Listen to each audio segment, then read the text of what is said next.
Episode 10 dari pengacara luar biasa Wo dimulai dengan Yang Wo mendengarkan suara pausnya di kereta bawah tanah.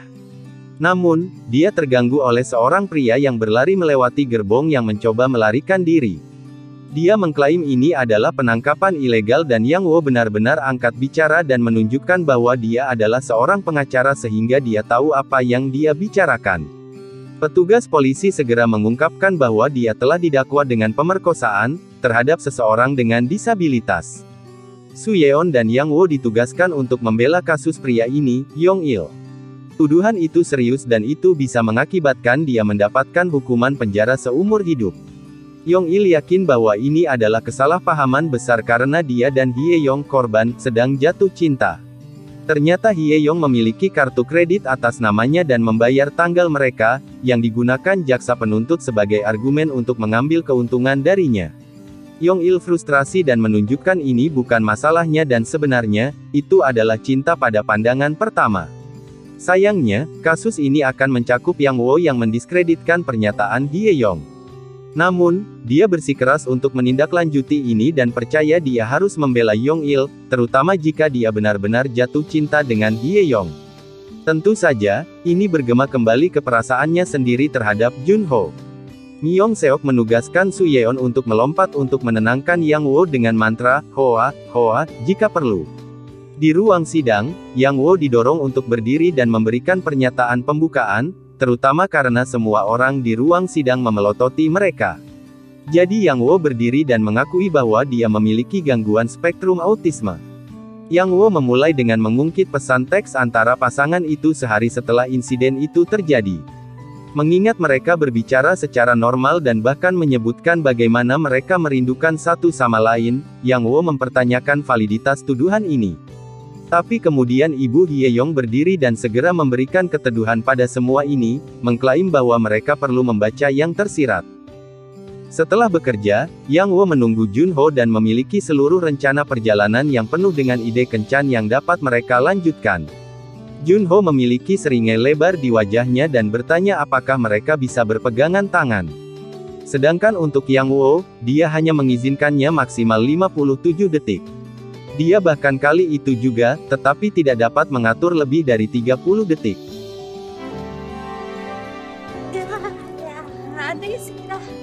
Ini awal yang baik kurasa.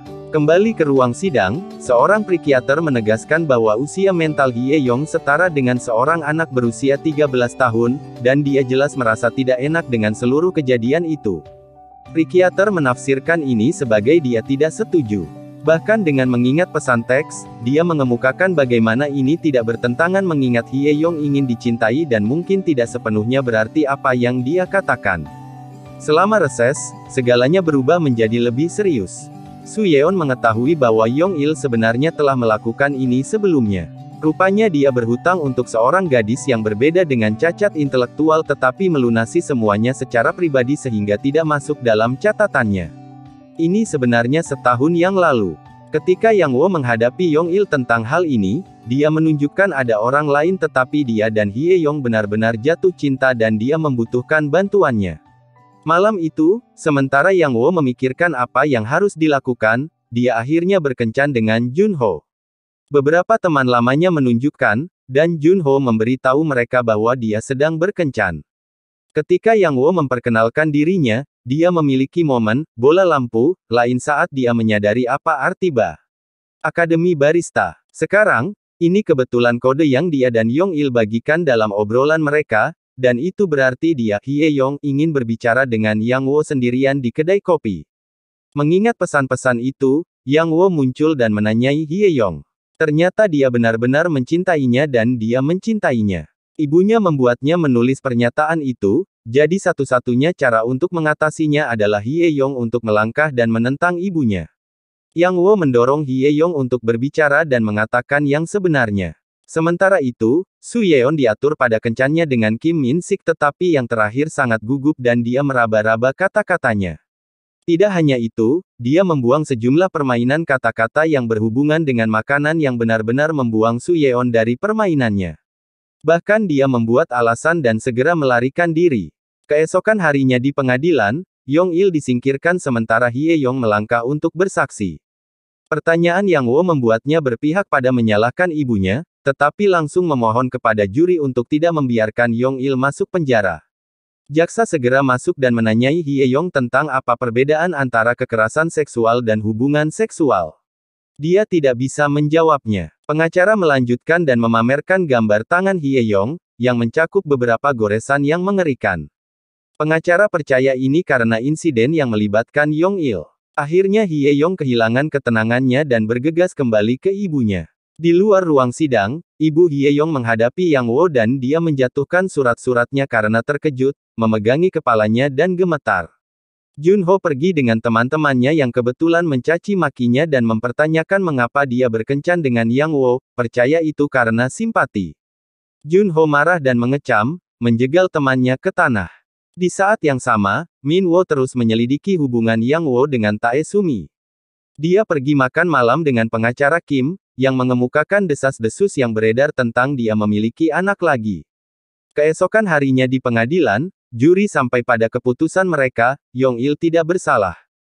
Yong Il berdiri untuk mendengar putusannya dan terlepas dari keputusan juri, Yong Il dipenjara selama 2 tahun. Lebih buruk lagi, dia akan memiliki ini dalam catatannya, membatasi pilihan pekerjaannya. Ini adalah pil yang sulit untuk ditelan, dengan Hye Yong menangis di ruang sidang setelahnya. Malam itu, Yang Wo mengantar Junho pulang dan mengakui bahwa dia akan tetap menyukainya apapun yang terjadi. Pasangan itu berdiri bersama, menatap mata satu sama lain, sebelum pasangan itu berciuman. Lampu mati dan kita melihat siluet pasangan itu, dengan latar belakang kota yang indah dan berkelap-kelip.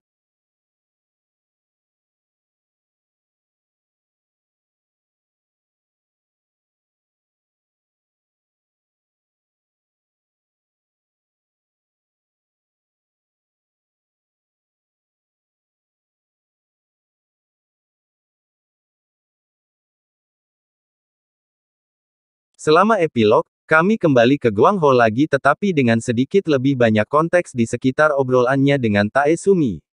Dia menyerahkan prospektus untuk Tae San. Dia yakin bahwa Guangzhou dan Yang Wo merencanakan ini untuk menjatuhkannya dan agar dia bekerja di Hanbada. Tae Sumi mengakui bahwa dia luar biasa dalam pekerjaannya dan menyarankan dia pindah ke luar negeri ke Amerika Serikat. Tentu saja, Sumi berusaha menyingkirkannya, dan bahkan menyarankan dia melibatkan dokter untuk membantu kondisi Yang Wo.